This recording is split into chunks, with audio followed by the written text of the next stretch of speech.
చర్చించే అవకాశం ఉంది. దాంతోపాటు విద్యాశాఖ మంత్రిగా కేంద్రీయ నూతన విద్యా విధానం అమలు చేయటం, ఆంధ్రప్రదేశ్ లో దానికి సంబంధించి విధి విధానాలు ఏ రకంగా ఉన్నాయి, విద్యారంగం సంబంధించి కేంద్ర ప్రభుత్వం నుండి సహాయం ఏ రకంగా ఉంటుంది, ఈ విషయాలన్నీ కూడా చర్చించే అవకాశం ఉంది.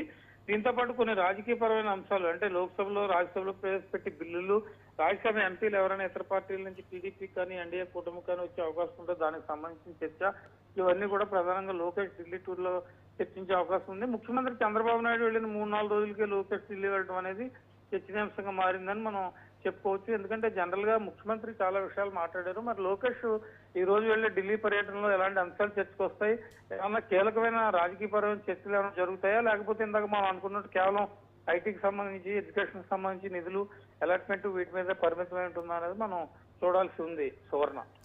Right, thank you Prasanna.